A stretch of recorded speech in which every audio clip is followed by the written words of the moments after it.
మల్లారెడ్డి గారు. ధన్యవాదాలు అధ్యక్ష, ఈ అవకాశం ఇచ్చినందుకు.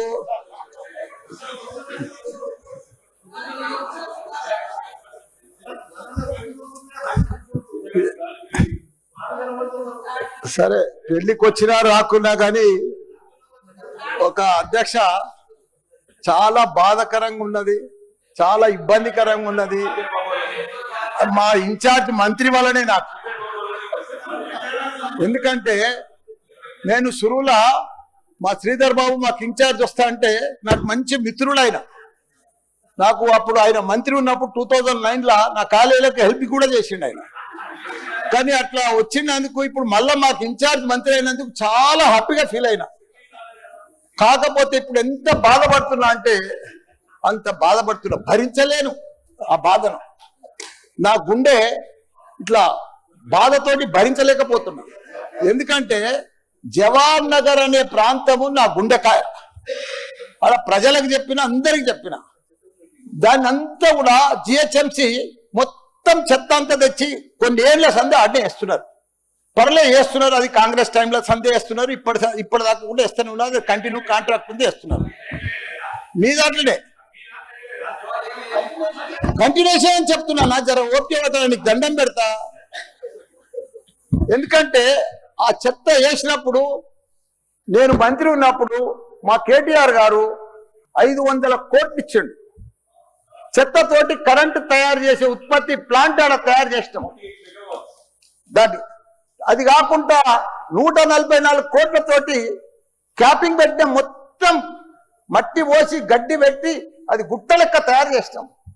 దానికి తోడు వర్షాకాలంలో అందులో వచ్చిన మురుగునీళ్ళు అంతా వస్తే ఫిల్టర్ చేసేందుకు 250 కోట్లు ఇచ్చినాం ఎస్టీపీ. అంత బాగా చేస్తే అందంగా వాసన రాకుండా చేసినాం నా మంత్రి ఉన్నప్పుడు మా కేటీఆర్ సార్.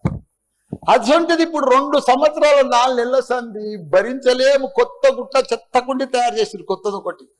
అది రోగాన బారి పడుతున్నారు. వాటర్ల పొల్యూషన్, గాలిల పొల్యూషన్, భూమిల పొల్యూషన్, మురికి నీరు ఉండలేక 2 లక్షలన్నర ప్రజలు ఉంటున్నారు. దయచేసి అన్నా శ్రీధర్ అన్న, నువ్వంటే నాకు చాలా అభిమానం, నన్ను పగబట్టకన్నా. ఎందుకంటే నా నియోజకవర్గం బంగారం అసలు దేశంలోనే నంబర్ 1 అసలు మేడ్చల్ నియోజకవర్గం.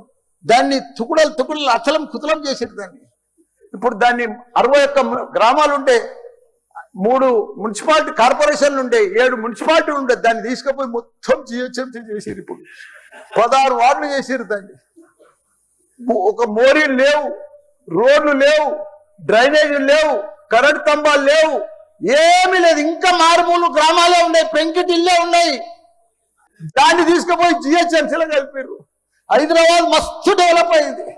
కానీ ఆ జిహెచ్ఎంసీలో కలిపినప్పుడు దయచేసి స్పెషల్ కేటగిరీ కింద జిహెచ్ఎంసీ చెత్తంతా ఆడికే వస్తుంది. దాన్ని ఒకటి క్లీన్ చేసి మీకు దండం పెడతా. ఎందుకంటే అక్కడ నేను ఉండలేకపోతున్నా. నేను ఎందుకు వస్తున్నా, ఎందుకు గెలిచినా ఇక్కడి నుంచి అని భరించలేకపోతున్నా. నేను శ్రీధర్ అన్న నీకు దండం పెడుతున్నా. అదొక్కటి నాకు స్పెషల్ ఫండ్ ఇచ్చి 500 కాదు 1000 కోట్లైనా సరిపోవు. నువ్వు దీనికి బడ్జెట్లా ఇక్కడ జిహెచ్ఎంసీకి ఇచ్చిందంతా కూడా దానికి ఇవ్వాలి. ఎందుకంటే ఈ చెత్త అంతా అక్కడనే వస్తుంది. అక్కడ కూడా ప్రజలన్నా, పేద ప్రజలన్నా, డెవలప్ లేదన్నా, మోరీలు లేవన్నా, రోడ్లు లేవన్నా, లైట్లు లేవన్నా, చచ్చిపోతున్నారన్నా, రోజు ఒకరు చచ్చిపోతున్నారన్నా, హాస్పిటల్ బారిన పడుతున్నారన్నా ప్రజలంతా. నేను చూడలేకపోతున్నా, నేను భరించలేకపోతున్నా. నీకు దండం పెడతా. ఇదొక్కటి నాకు స్పెషల్. ఒక్కసారి మీరు ఇన్స్పెక్షన్ చేసి అక్కడ రావాలని కూడా కోరుతున్నా. మీరు ఈ నడుమ ఇనాగ్రేషన్ కూడా వస్తలేరన్నా. ఆ మహేందర్ రెడ్డిని పంపిస్తురన్నా. మీరు కావాలనే వస్తురన్నా, కుట్ర పంపుతురన్నా, నా మీద కుట్ర పంపుతురన్నా. ప్లీజ్ దయచేసి అదొకటి మీరు రావాలి.